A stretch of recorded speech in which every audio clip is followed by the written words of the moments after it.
Dean Dan Tokaji of the University of Wisconsin Law School. And on behalf of all of us here at the law school, it is my great pleasure and honor to to welcome you, I should say, to the Kastenmeier Lecture, named after one of our distinguished alumni, one of our most distinguished alumni, the late Robert Kastenmeier.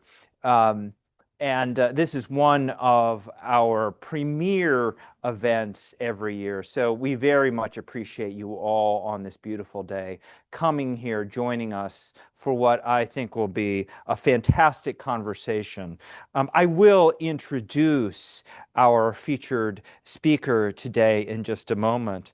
But before doing that, a couple of items of business. I want to first acknowledge a few of the distinguished guests we have in the audience today. We have with us for United States District Judges, Lynn Edelman and Judge Conley over here. Thank you so much for being with us. We have Justice Dallett from the Wisconsin Supreme Court. Judges Brian Blanchard, Frank Remington, and Rachel Graham. Thank you all so much for being here today. And you can hold your applause until the very end, as you are so politely doing. We have the president of the UW system somewhere in the room, Jay Rothman. Jay, thank you so much for being here, seated right next to a member of the UW Board of Regents, Amy Bogost. And finally, and perhaps most importantly, from the Remington family.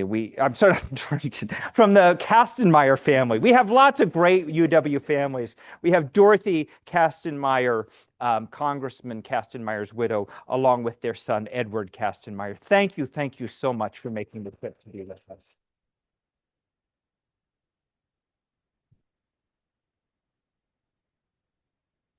So as I just mentioned, this lecture is in honor of the great Robert Kastenmeier, an alum of this law school who served in the United States Congress between 1959 and 1991. And during that time, he was a member of the House Judiciary Committee. And for most of that time, between 1969 and 1991, he was the chair of the subcommittee on the courts, intellectual property, and the administration of justice. And so in this lecture, we try to have someone who will speak to the areas that were the main subjects of the subcommittee on which Congressman Kastenmeier worked as chair for so many years and made such a difference. And we've got a wonderful person in that capacity today. I'm going to introduce him in just a second, but I first want to say something about this great state and the people, including most of you, who call themselves Wisconsinites. And I'm not a native Wisconsinite, but I've now been here for 6 years. So I hope you don't mind, Larry. I think you, as the former president of the state bar, can give me permission. I can say now, we Wisconsinites, right? All right.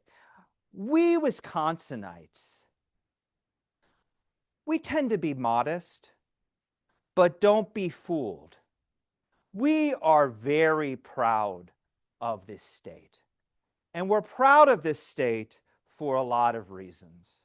We're proud of this state because of the many great communities here, and not just big cities like Milwaukee, Madison, Green Bay, but smaller towns all over the place from which many of you come. We're very proud, and I know our honored guest is too, of our sports teams. Go Pack Go. We're proud of our food and drink. We're proud of those cheese curds and proud of the long and distinguished history of brewing, from Pabst Blue Ribbon to Spotted Cow. We're proud of the enormous natural beauty of this place. I mean, there's nothing more magical than the Memorial Union Terrace on a summer day, which we'll be experiencing in just a few weeks. And I look out and I see people already are in March. We're proud of this university, its tradition of sifting and winnowing, and providing access to people from all sorts of different backgrounds and allowing them to achieve their dreams and do great things in the world. The university sports teams, okay, our football team hasn't been so great the last few years. And yeah, our basketball team lost in the first round of the tournament this year. But hey, women's hockey, two-time national champions. I could go on and on. Even though we're modest, we got a lot to be proud of in this state. And today I'm going to add one more thing, because the greatest Supreme Court advocate in the world is a native Wisconsinite. Our Kastenmeier lecturer today is Paul Clement, the former Solicitor General of the United States and one of the most distinguished advocates in the country. And as I just mentioned, I think the greatest Supreme Court advocate living today. He grew up right here in Cedarburg, Wisconsin, attended Georgetown and then Harvard Law School, went on to clerk for Justice Antonin Scalia.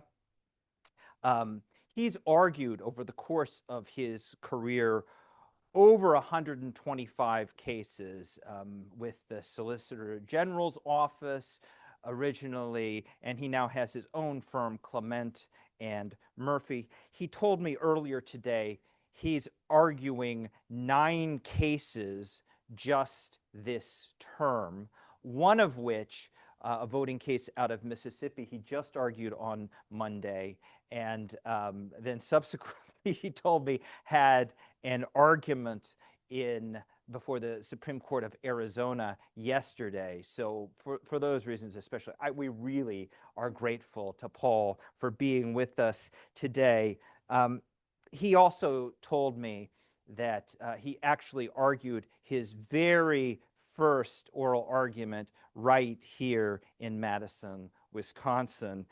He's working on a number of significant cases right now, including the Trump versus Cook case having to do with a member of the Federal Reserve that was removed by the president, Lisa Cook. He's representing the firm Wilmer Hale in relation to the March 27th, 2025 executive order that targeted that firm. He also represents Milwaukee Judge Hannah Dugan. And we're really, really delighted and deeply honored to have you with us today, Paul. So please join me in welcoming Paul Clement.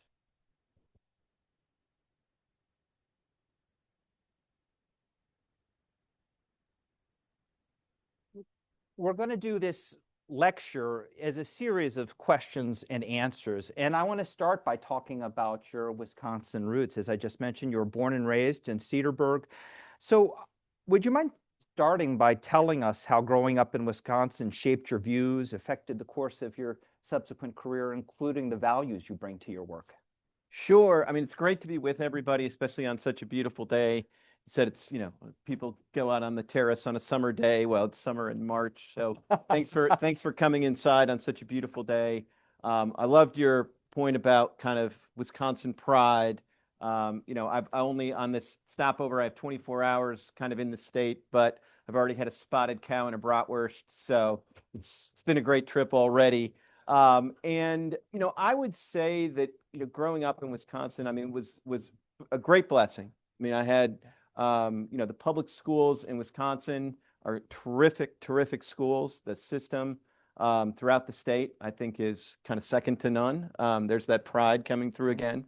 So I was a product of the Cedarburg public school system, got a remarkable education there, did debate and did some debate tournaments like right down the street for the state championship and the rest. So a wonderful place to grow up. And then in terms of kind of informing sort of values and the rest, I mean, I think there is you can't really brag about humility because I think it's like oxymoronic. But there is a certain humility Yeah. that I think the people of the state bring. I think they don't take themselves too seriously, but they're nonetheless, people of substance and the rest. I also think they bring a certain perspective to things. Yeah. Particularly if, at this point I've lived in Washington, D.C. or the D.C. area for a couple of decades, and it's refreshing to come back to a place where people frankly care more about the Packers than about sort of the politics of the day. Yeah. But at the same time, they care about the politics of the day. And we were talking at the brunch about, that it's not an accident some of the great political movements of the last 2 centuries have their roots in Wisconsin. So that kind of combination of kind of civic awareness and humility, I think, is just an incredible incubator for people. And I think, to this day, I really can't take myself too seriously because I'm a kid from Cedarburg. Excellent, excellent. Well, this kid from Cedarburg, as I mentioned, has argued over 125 cases before the Supreme Court going back to 2000. And during that period of time, the court has changed a lot. The world around the court has changed a lot too. So, what do you think have been the most significant changes you've seen in now over a quarter of century of being before the court in arguments? So obviously, there have been changes in personnel that have affected kind of the day-to-day operations. When I first started arguing cases in the Supreme Court, I had the great benefit of arguing to another Wisconsinite. Chief Oh, yeah, Justice Rehnquist right. was presiding back Yeah, then. yeah, He ran the tightest of ships. yeah, We can talk a little bit later about the kind of format for argument, yeah. but when he ran an hour argument, you could make your lunch appointment at 1 minute after the hour. I mean, it Yeah. was going to end mid-sentence if it had to. That was just the way he ran the court back then. Yeah. I'd say, though, the biggest difference, and it has to do, I think, with all sorts of phenomena from kind of the politics of the day to the internet. But, there was an anonymity to the justices. Yeah. They were not kind of front Yeah. page news. There's this great story, and I do not think this is apocryphal, of, still about the time, maybe right before Bush v. Gore, which was probably one of the inflection points. Yeah. But right before then, Chief Justice Rehnquist had back problems. And so it was always important for him to take a walk every day. And he would walk with his law clerks around the Supreme Court, sort of just in the blocks around the Supreme Court. And I think more than once, he was stopped by some out-of-towners who said, "Excuse me, sir, could you take a photo of us in front of the Supreme Court?" Yeah. And Chief Justice Rehnquist would oblige, Yeah. take the photo, hand the camera back, and go on with his walk. And today, most of the justices have a lot of security. None of them are walking around the perimeter like that unescorted. And I think that, back in when I first started arguing these cases, the public esteem for the court Yeah. was higher than it is today. Yeah. I think there was less criticism of the court, and to the extent there was criticism, I think it focused more on decisions Yeah. and less on the court as an institution or sort of, individual justices in quite the same way. So I do think, in some ways, I look back on that period and think of it Yeah. as, a simpler time and in some respects a happier time. Yeah. I'm going to ask a follow-up on this, if you don't mind, Paul. I mean, it's interesting. I hadn't thought about it this way, but you started arguing before the court right around 2000, 2001, if I'm remembering right. So that was right around the time of Bush versus Gore, which, I study election law, really was an inflection point for the court. And, you can sort of draw a straight line correlation in terms of both the attention the court has received and I think the degree to which perceptions of the court have gotten polarized along party lines. So is it just kind of like this is a symptom of the greater polarization that we as a society are experiencing and the greater public scrutiny that everybody in public life is under over the last quarter century? Or you think there's something more than that? Oh, I think there's something more than that. I think it's, I think it's probably too complicated. I think Yeah. it would be a lecture in and of itself. But, I do think, looking back at sort of Bush v. Gore, I mean, on the one hand, you could say, well, that the court expended a lot of capital Yeah. and created a lot of controversy. But I also feel like we kind of needed a court with the credibility and esteem that the court had at that point to bring that election to a close. Yeah. I mean, you can be happy about how it was brought to a close. You can be unhappy about it. I'll be candid. I'm pretty happy about it because otherwise I would have ever had a job in the Solicitor General's office and Yeah. I'd be sitting here looking for my second Supreme Court argument or something. Yeah. So I can't complain about the result, but when I Yeah. think about it, um, I do worry that Yeah. one of the lurking problems we have is that if the court doesn't have that kind of Credibility. sort of esteem and buy-in, that if you get to another sort of Bush v. Gore, that Yeah. maybe you don't get the closure that, is imperfect. But I do think the Supreme Court was able to bring closure to that election. And I just wonder Yeah. whether Yeah. that could happen today. Yeah, it's a really interesting question, and I'm actually one of the ones who I was generally supportive of the equal protection ruling. Whether it was right on a remedy is a different and I think more difficult question. But the fact that there was an equal protection problem with that election, and I actually think that part of it at least has stood up well over the course of time and looks better now than it did, now that we're much more used to seeing equal protection challenges to various kinds of inequalities in the electoral process than we were then. No, I agree. And one of the, everybody focuses on Bush v. Gore, but it is, worth remembering there was the precursor, Yeah. the Palm Beach County canvassing case, and that was unanimous. Yeah. And so, and I do think, in a way that probably also contributed to the ultimate acceptance of the decision in Bush v. Gore, that as a precursor to that, the public could see that, Yeah. all of the justices thought Yeah. there was some basis to do Yeah. something in that case. Yeah, yeah, interesting. All right, well, let's talk a bit, shifting gears to how you choose your cases. There are lots of people out there, virtually everybody who has or would like to have their case go before the Supreme Court, who would love to have Paul Clement as their lawyer. So you're at a point in your career where you got a lot of latitude in terms of choosing which cases you bring. How do you make those kinds of choices, you and your partners, what are your priorities among the many people who I'm sure are trying to knock down your door to get you to represent them? Yeah, no, it's a great question, and we really, we are blessed. One of the things, I'm now at a sort of smaller law firm, so I don't have quite the conflicts Yeah. issues. When you're at a big law firm, getting the phone to ring is half the battle, and the second half of the battle is getting your partners to tell you can take the case. Yeah. And one of the beautiful things about a small firm is if the phone rings, then you can decide Yeah. whether to take the case. And there's certainly a lot of things that go into that. I mean, sometimes if you already have a existing relationship with a client and they ask you to take on an additional matter, it's pretty hard to say no to those. So, some cases you have a little less discretion than you have in others. But if it's a new case or a new client rather, or it's a pro bono matter, then I think you have a lot more flexibility. And part of what I look for is a case where I think it could make a difference.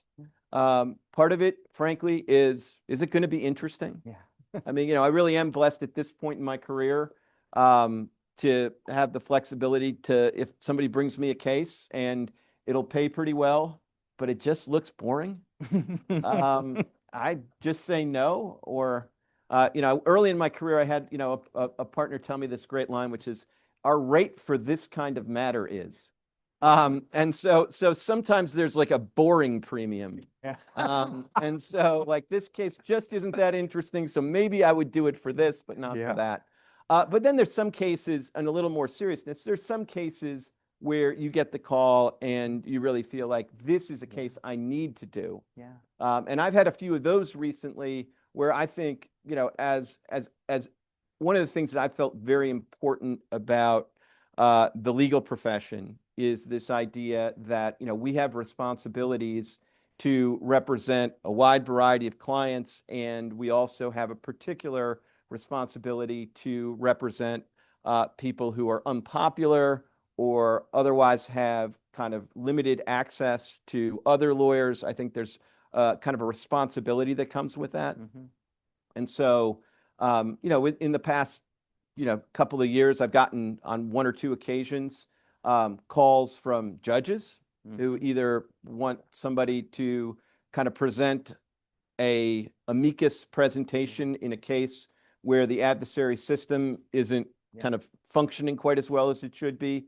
Or I had another call from a whole district of judges in Maryland who had been essentially sued by the executive branch, which was a novel dynamic. Yeah. And then I had this case involving the law firm that was subject to this executive order. Yeah. And in some of those cases, Yeah. and to be clear, Wilmer Hale's paying my bills. I So can hope it's so. these are not all pro bono cases, but those are cases where I sort of feel like there's a special responsibility Right. to take those cases on, because you're not only serving your client, but I think you're serving the profession, and I think you're serving the adversary system as a whole. Yeah. Because, I look, if you just looked at the cases that I've taken over the past, since I've left government, you could get a protest going on the left or the right, depending on which case you picked. And I'm actually, that's something I'm proud of, actually. Then, and even on a smaller scale, I've taken on cases for Native American tribes, and I've taken cases for states that were adverse to Native American tribes. And I think having at least some members of the bar who are willing to do that, I think it does a service to the whole bar, because it really shows that, we need this adversary system. The judges really depend on having both sides of the case presented to them as well as possible. Yeah. Fantastic. And a great example for our students, many of whom are in the room. I see a bunch of them standing at the back of the room. On that subject, we've got a bunch of aspiring advocates, including appellate advocates here in this room.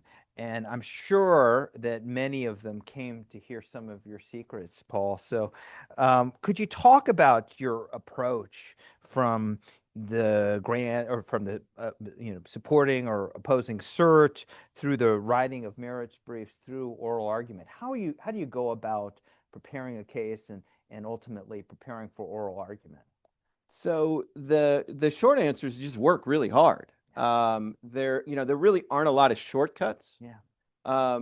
But I will say that, the Supreme Court, the process of getting your case there on the merits is a very specialized process. And it's probably the part of the process that's hardest to explain to your clients or even your co-counsels who handled the case below. Because the Supreme Court only cares this much about whether you're right or wrong at the cert stage.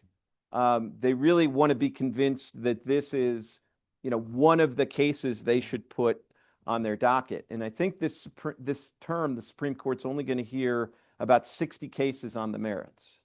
And they're going to get something like 7,000 cert petitions or invitations to take my case. And so the process of standing out as the needle in that haystack is very specialized. And like I said, it has a little bit to do with whether the court thinks the decision below is wrong, but it has more to do with whether the circuit courts of appeals across the country are divided, or whether there is some recurring issue of surpassing importance. And so you really need to, at the cert stage, kind of like get everybody to calm down and say, yes, the decision below was wrong. We all agree on that. Now let's talk about how we can constructively actually get the court to take this. Now, once you take it, then you shift back into it's all about whether you're right or wrong. Yeah. Even then, though, and I had this just last week, that you do have to have this conversation with your co-counsel, because one of the oddities of the Supreme Court of the United States is they don't really care that much about what anybody other than the Supreme Court of the United States has said about something. And so I had one of my co-counsel encouraging me to, you should rely more on the lower court opinion. And I had to tell him, I'm sorry, but they don't really care about the lower court opinion so much. That's what got us here. They care about the record. Once you get to the Supreme Court on the merits, I mean, I've had a number of cases where the circuits were split 6-1, 7-1, and the justices eventually went with the one. And in one case that I can think of very clearly, they went with the one, and they went with the one unanimously. So they really are not terribly impressed by how the lower courts have come out on the issue. They're going to come at it with their own jurisprudence, and they are going to come out the way that they think is the best. Yeah. And sometimes it's not fair to the lower courts in a sense, because sometimes the lower courts faithfully follow a precedent, and then the Supreme Court gets rid of the precedent. Or the other thing I've seen is, in some cases that go to the Supreme Court is very influenced by the views of the Solicitor General in the United States, and the lower court didn't have the benefit of that. So in some respects, once you get up there, it's not even a fair fight. And then the last thing I will say is just in terms of, the preparation process. The thing I would say is so critical are the moot courts. And I don't think, and this is something, as the Supreme Court has changed, moot courts have gone from really, really useful to absolutely indispensable. As a Scalia clerk, I can't help but give a lot of the credit for this to Justice Scalia. But when Justice Scalia came onto the court, if you go back, and it's worth doing this, if you go back to oyez.org and just pull like a random case from the 70s, and it can be a very big case. I mean, you can pick Roe v. Wade, you can pick Lemon against Kurtzman, you can pick these, landmark cases. And if you listen to the oral argument, no matter how interested you are in the subject matter, eventually you'll start to get a little bored because the justices just aren't asking that many questions. And I think that really started to change when Justice Scalia came on the court. And then I think he came on the court in 1986. And I think hard to prove or disprove this, so I'll say it. But I think after he came on the court, every justice who followed him asked more questions at oral argument than the justice he or she replaced. So you now go from a system where the oral advocates had a lot of time to just talk to the justices and explain how they saw the law, to a dynamic where it's really all about answering questions. And so in an earlier era, maybe you didn't need to have a moot court. But to go into the Supreme Court of the United States right now without having done at least one, I always do at least two, but to go into the Supreme Court without doing a moot court would be malpractice. I can only think of one exception to that rule, which is probably Justice Marshall being replaced by Justice Thomas, although Justice Marshall by the end probably wasn't asking as many questions. Yeah, no, that's good. That's good. Yeah. That's a good one. Yeah. So do you have a regular... And even that's changed. I know he's been much more vocal lately. Yeah, no, and they now have essentially an unwritten rule that he asks the first question. And was this something, did this start during the pandemic? It did. Yeah. It did. And I can speak very directly to this because I had 101, I mean, so Justice Thomas, I have kind of a special relationship with him in the sense that I've, done 125 plus arguments, and he's been there for every one of them. And that's because he got to the court before I did, but also because, he was a public servant before he was a Supreme Court justice. So unlike a couple of the justices who have some stock holdings or this, that, or the other thing that requires them to be recused, Justice Thomas never has to be recused. So he's been there for every case I've argued. So I argued 101 cases in front of Justice Thomas before the pandemic. And I went 0 for 101 in trying to get him to ask me a question. And I will confess that I, like, at a certain point after a while, I was trying to goad him into it. I would specifically refer to like a lone concurring opinion or a lone dissenting opinion of his, and look right at him. Nothing. Crickets. Nothing. And so I've now had like 26 arguments since the beginning of the pandemic, and I'm 26 for 26.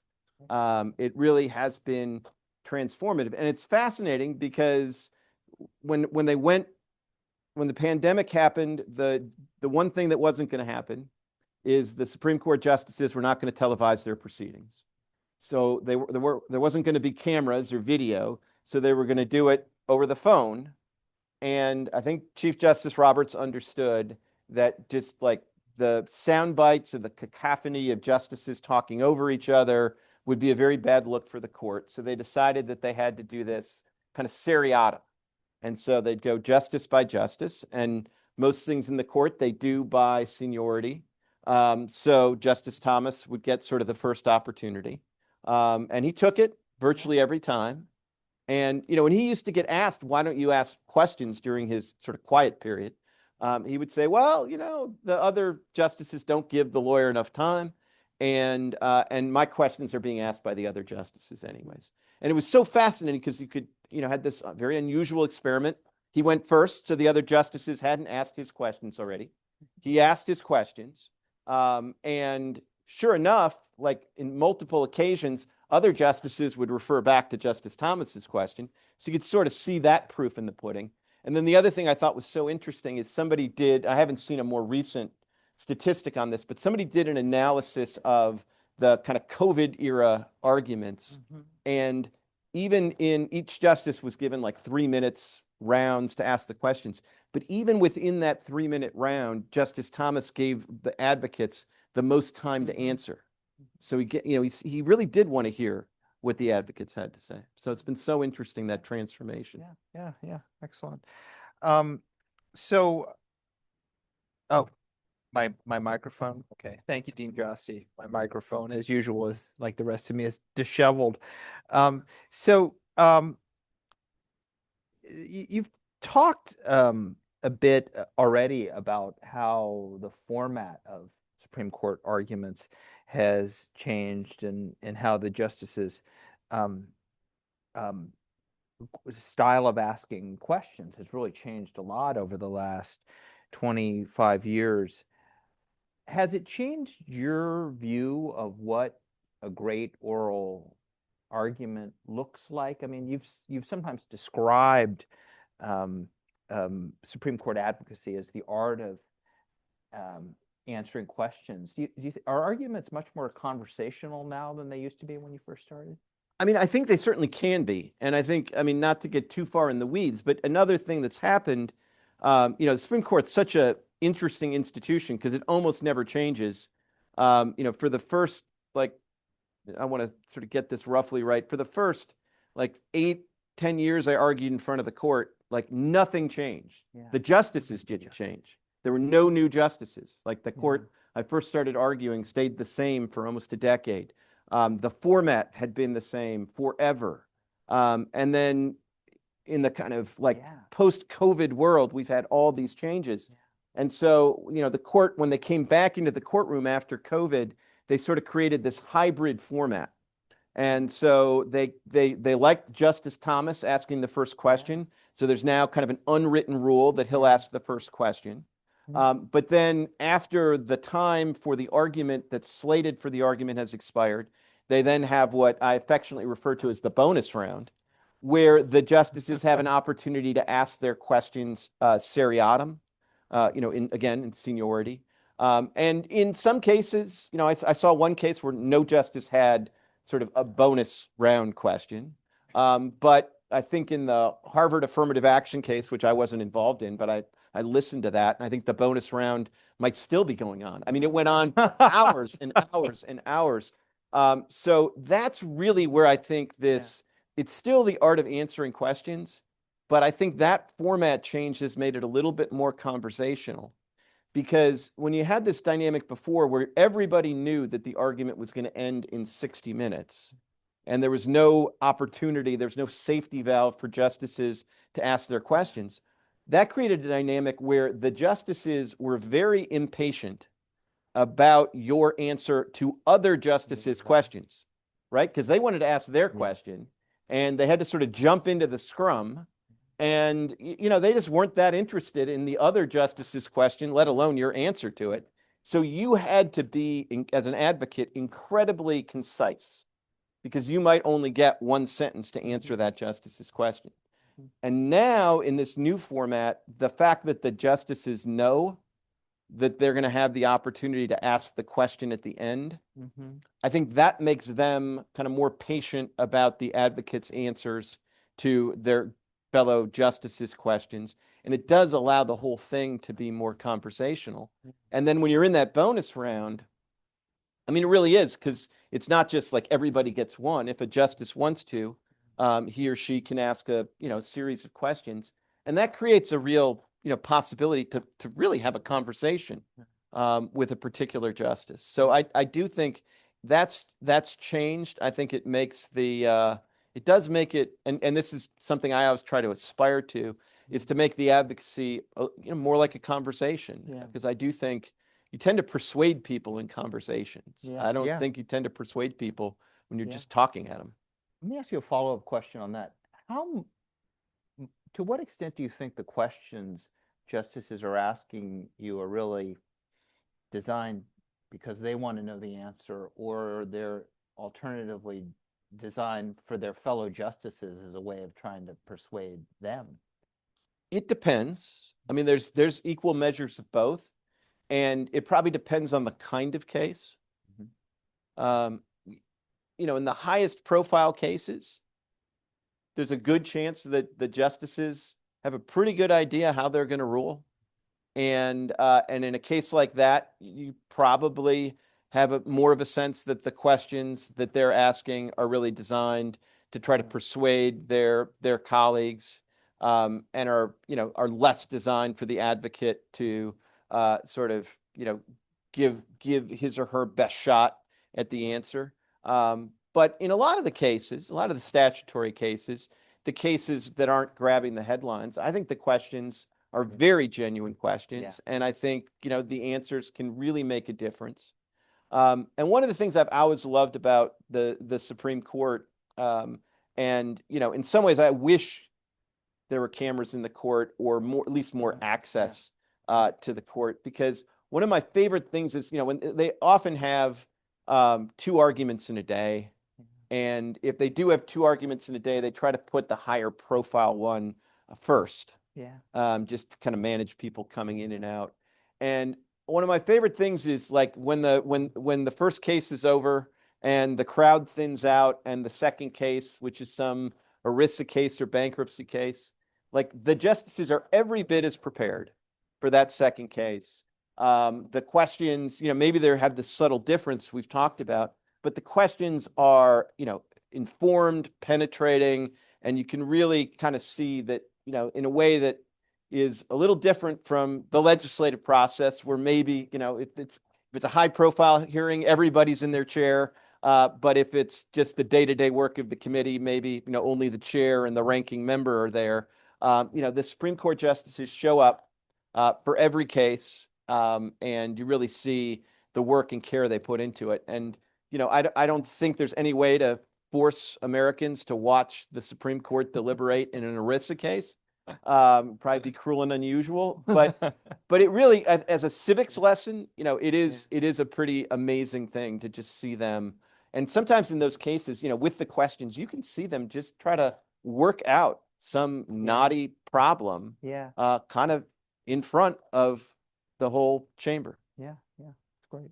Well, I want to move from, kind of how argument proceeds to a bit of substance, and maybe talk about some changes in philosophy on the court during the time that you've been an advocate before it. So I'm going to ask this in a really open-ended way, whether it has to do with its approach to constitutional and statutory interpretation, or separation of powers, or the relationship of the court to the other branches, the legislative and executive branch. What are the big, I guess, tectonic shifts you've seen on the court's philosophy in the time you've been before them? Well, I mean, I think it's sort of area by area. I mean, I would say that when I first started arguing in front of the court, there was still kind of an ongoing question about sort of text versus legislative history. I think, at this juncture, I mean, Justice Kagan has proclaimed we're all textualists now. So I do think that in the area of statutory construction, that's been a real sea change, and that's been a real sea change.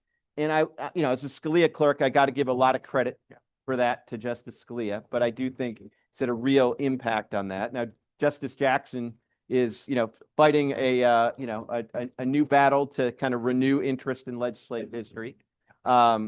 And I will say, I once heard Justice Scalia address an audience, and he was asked, well, if you were an advocate, would you use legislative history? And he said, sure. And I found that very liberating because, sometimes the legislative history is good for my client. Yeah. So, that conversation is going on, but there's been a big shift there. Yeah. Where I've really seen one of the most transformative shifts has been in the area of religious liberty. Yeah. You alluded to my very first oral argument was in the Dane County Court down the road, and it was in the Wisconsin school choice case.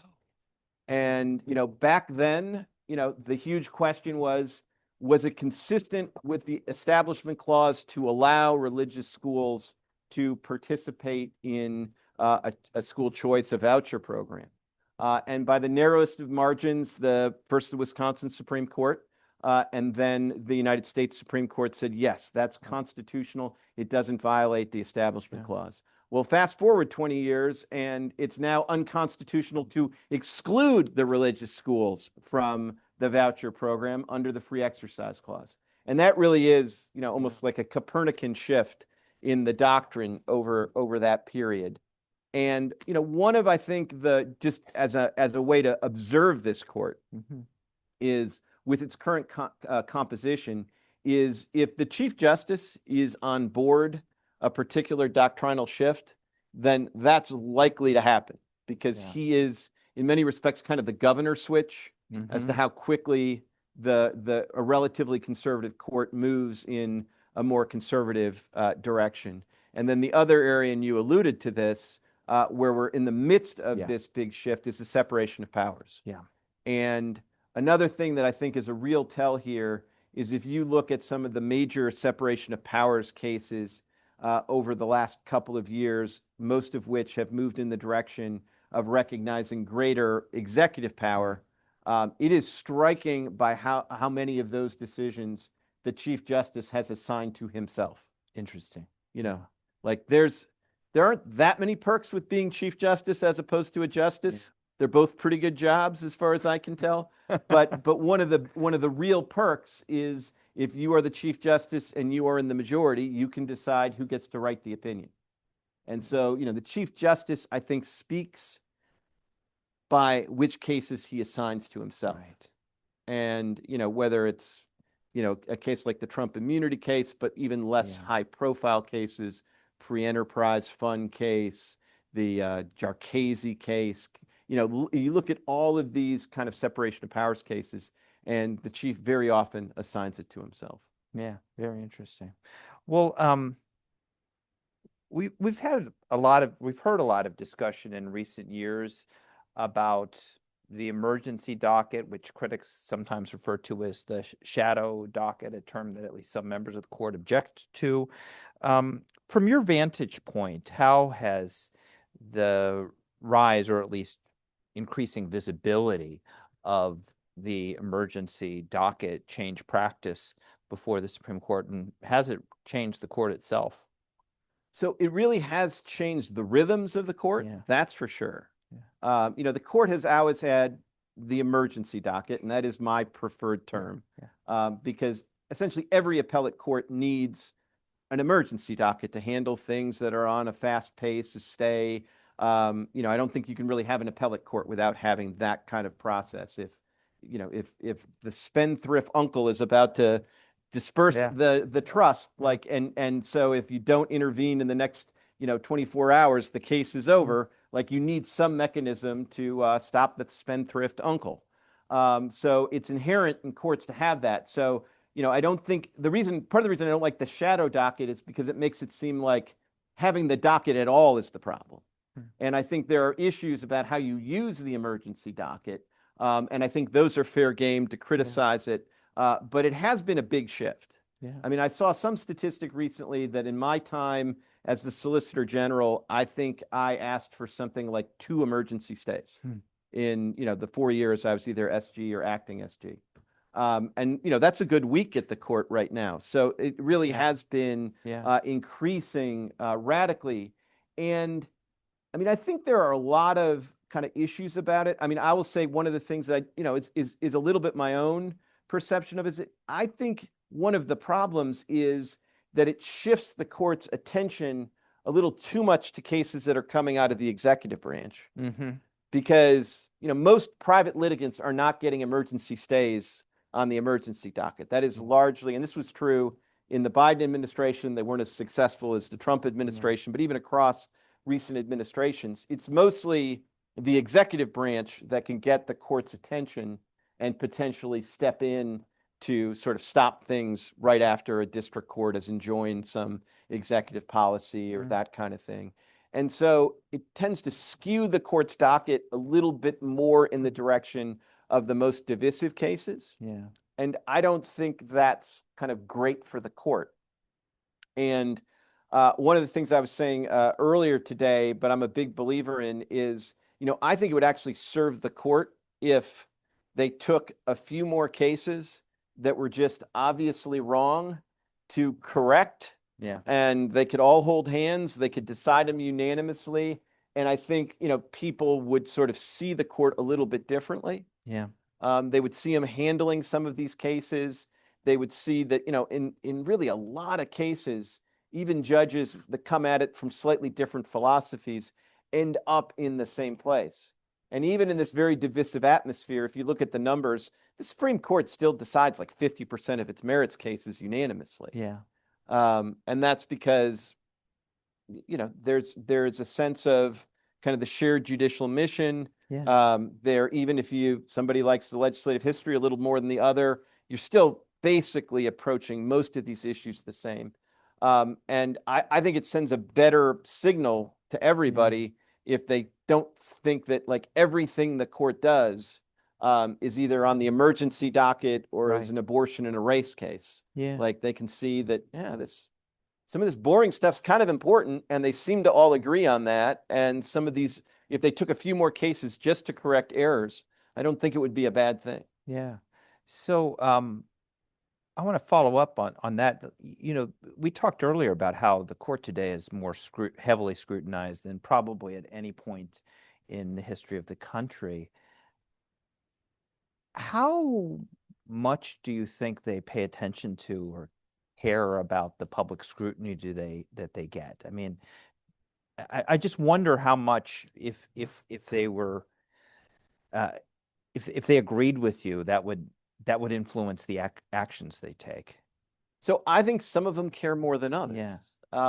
And sometimes, people in trying to describe the 9 justices, try to loosely group them as to some of them being more institutionalist. Yeah. And there are good arguments for kind of both approaches. I mean, I think there are certain justices who would decide every case the same, whether they were in a cave or whether they were on the Supreme Court of the United States subject to all this scrutiny. Yeah. I think there are other justices who think that, they need to get the cases right, but sort of how they write the opinions, how they kind of decide which cases to take. All of that is kind of important in kind of marshaling the kind of credibility of the court. Yeah. And, like I said, I think there are arguments for both. I think, at a certain point, I think if you're the Chief Justice, you almost have to be an institutionalist. And, thank God John Marshall was an institutionalist, right? Or we wouldn't have an institution. So, I think it's in some ways you have more optionality, I think, if you're an associate justice. Yeah. I mean, Justice Scalia, for whom you clerked, struck me as somebody who really didn't care all that much. He was going to do what he was going to do, and if people criticize him, he was not particularly sensitive to that. It seemed to me. And I think I agree, but I think you might have said the same thing about Associate Justice William Rehnquist, the lone dissenter. But then when he was kind of given the mantle of the Chief Justiceship, he, in a couple of areas, I mean, the Dickerson case, like a Miranda case, Chief Justice Rehnquist did not like the Miranda decision. Yeah. He didn't. But Yeah. he voted with the majority to reaffirm Miranda. Yeah. And there are a couple of other cases like that where you really did Yeah. see, the lone dissenter had become Right. kind of the Chief Justice with the responsibility for the institution. I mean, the one other thing I'll say on this, which is I think Yeah. related, and it's kind of one of my hobby horses, Yeah. is I do think one of the reasons that there's all this pressure on the Supreme Court as an institution is because Congress isn't really doing its job. Yeah. And Representative Kastenmeier, Yeah. was in the Congress in an era Right. where Congress like actually passed legislation. Yeah. He was one of the champions of the Copyright Act of 1976, and that's a hugely influential piece of legislation. And you just don't see that kind of like Right. transformative legislation emerging from the Congress these days. And even if you see a piece of legislation like that, maybe like the Affordable Care Act, gets passed on a party line vote. Yeah. And for better or for worse, I think we have a constitution that is designed to have kind of the executive branch and the courts check a powerful Congress. Mhm. I mean, when Madison talked about the impetuous vortex, he Mhm. wasn't talking about the executive or the judiciary. And so if you have a situation, which I'm afraid we've kind of backed ourselves into, where you have a Congress that isn't doing that much, and the executive and the courts are kind of doing a little more than they were designed to do, it's just not really the structure of our Constitution isn't well designed Yeah. to deal with that dynamic. Yeah. Well, I want to make sure if you're okay with it, Paul, that we allow at least some opportunity for questions from the audience. But while you're writing those questions, let me just ask one last question, and this is especially for the students and young lawyers in the audience. You've mentioned hard work already, but aside from that, what skills or habits do you think are most important for them to cultivate if they want to become great appellate advocates like you? Well, I mean, honestly, hard work is indispensable. A little bit of luck doesn't hurt either. Early in my career, I managed to work for a future Attorney General of the United States. If you can figure out who's going to be the next Attorney General of the United States That's good. and go work for them now, I would highly, highly recommend that. So a little bit of luck doesn't hurt, but the hard work is what's indispensable. And then to the extent I sort of have a piece of advice on this is, and it really doesn't matter whether you want to be, a trial lawyer or an appellate lawyer. If you want to be a transactional lawyer, you'll have to talk to somebody else for advice because I don't really know. But if you want to be an in-court lawyer, my piece of advice would be like, go do it. Find some way to get yourself in court. And that can start with clinics at the law school, but then, when you go out, I mean, obviously, people have important responsibilities. They have loans to repay and all of that. But at the margin, if you got one job that's going to pay you a little bit more and another job that's going to get you in court a little bit more, take the job where you're going to get into court more, because you'll end up developing your skill set. And I'd wager that you're probably going to end up financially better off in the long run, because you'll get these experiences. You'll build up those experiences. Those experiences you can get, whether it's in public service, a public defender's office, wherever it is, those are portable. If you work at a big law firm, like the most vulnerable creature on the planet is the senior associate at a law firm who's like a year away from making partner. That's the most vulnerable creature on the planet. They have zero leverage. But if you go and work at, whether it's in like I said, a government office, public defender's office, and you get 10 oral arguments under your belt, you get 10 trials that you've done, like those are portable. You can take those with you wherever you go, and that gives you some leverage. So, in terms of both like getting better at your craft, but also kind of, crafting your career path in a way that you have some leverage and have some control. I mean, we haven't talked about it, but one of the distinguishing features of my resume is I can't keep a job. I get sort of drummed out of big law firms about once a decade. But it's because I have those kind of portable arguments that if I feel like I got a tough choice between staying at a firm and sticking with a client. I mean, I have the luxury of sticking with the client because I have the leverage of having all those arguments kind of under my belt. And as you alluded to, the first bunch of those arguments were in the government. They weren't for some fancy client who, kind of would stick with me. So I would give you that advice to just, go do it, and at the margin, take the job that gives you the opportunity to do it. Great advice. All right. Questions, please raise your hand. Oh, we got to wrap up. Okay. Dean Giosty is my timekeeper, but since you had your hand up, we'll allow you get the one question. Go ahead.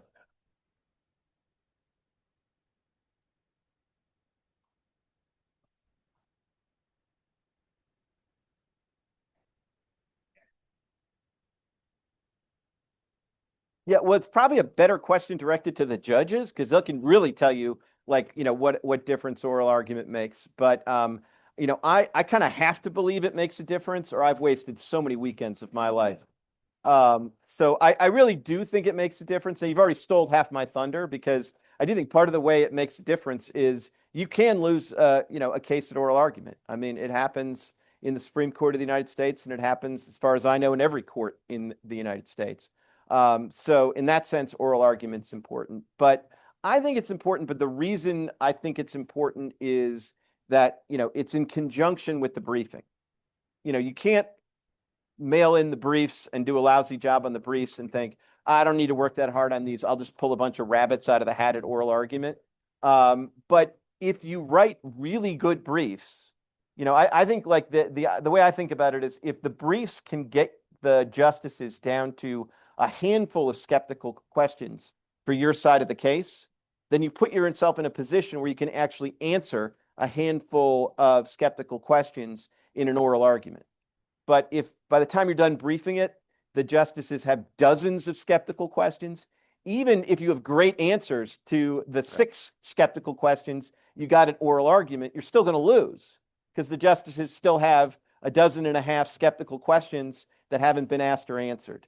So I think it's really, if you can do the briefing in a way that is persuasive and narrows the field of play, then, I believe oral argument makes a difference. But as I say, I have to believe that, or I need to probably go do something else. Right, right.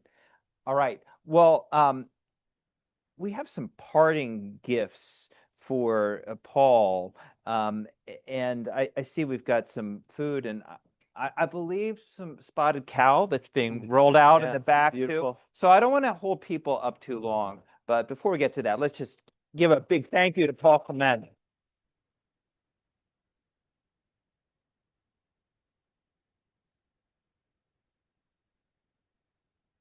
And while they're bringing in the food, a couple things, just small tokens of our appreciation, Paul. So the first is this. When I first met Paul, this was about 4 years ago at the Wisconsin State Bar Conference by Lake Geneva. You were telling me that you wear a Wisconsin sports team tie, or at the time were when you were doing oral arguments before the court. And so immediately after I heard that, I went out and bought this tie with Bucky Badger on it. Same tie I'm wearing here. Looks great. But then what happened? Paul just mentioned how he has moved around at various times over his career. You left your former firm and began your own firm, and there was no address yet for your new firm. So I had nowhere to send this tie to. So 4 years after I bought it, Paul, I'm pleased to give you this Bucky Badger tie. Thank you. I will wear it with pride. Yes, yes. Thank you. And let the court know. Okay, the second door prize is one that I have to stand for, in part because it's so heavy.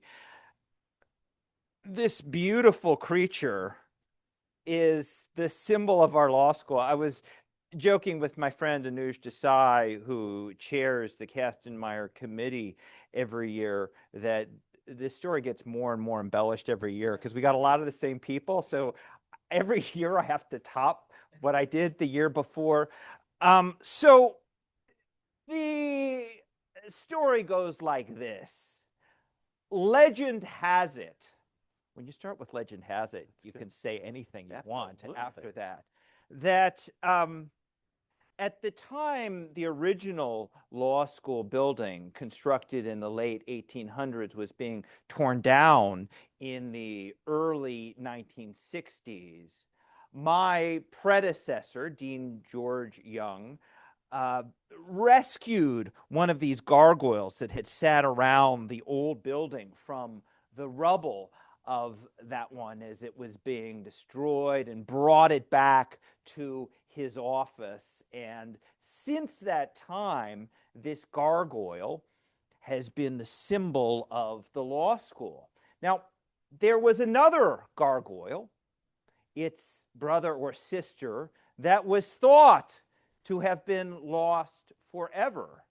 But it turns out that this gargoyle was not in fact lost, had been at some point before, about 10 years before the destruction of the building, somehow arrived in the custody of one of our former students who graduated in the 1950s. And this is where the story gets a little bit hazy. His story was that there had been a thunderstorm and the gargoyle was knocked off its pedestal, and we found it, and his friend and he took it away in a wheelbarrow. There may have been other accounts. At any rate, this gargoyle, the other gargoyle, was a family heirloom, right? And was kept in the Bean family for many decades. First in the Milwaukee area, and then it made its way to your neck of the woods, to Alexandria, Virginia, and ultimately back into Wisconsin, until finally, under the tenure of my predecessor, Dean Margaret Raymond, about 10 years ago, it was actually given back to the law school. And somebody from the Bean family came to my office recently to visit their old companion. That's where it sits. And says, "So did you know this was the law school's gargoyle?" I said, "Oh yeah, we knew the whole time." At any rate, this magnificent creature is the symbol of our law school. And to me, it's come to represent two things. One is that no matter how far you fall, you'll pick yourself up and you dust yourself off and stand proud, right? It's that resiliency that we Badgers pride ourselves in. And the second is, no matter how far away you go from Wisconsin or how long you've been gone, we will always welcome you back. And that certainly applies to you, Paul. Thank you. Thank you so much for coming back to Wisconsin. And you are always welcome here at UW-Madison. Thank you. I just thought it was a really bad version of Bucky. Well, this one's heavy, so that you can fit in your suitcase. Yeah. This one we'll send you back. Yeah. All right. Thank you. Thank you all so much for coming in. And one last time, please join me in thanking this year's Kastenmeier lecturer, Paul Clement. Really great job. Thank you so much. Thank you.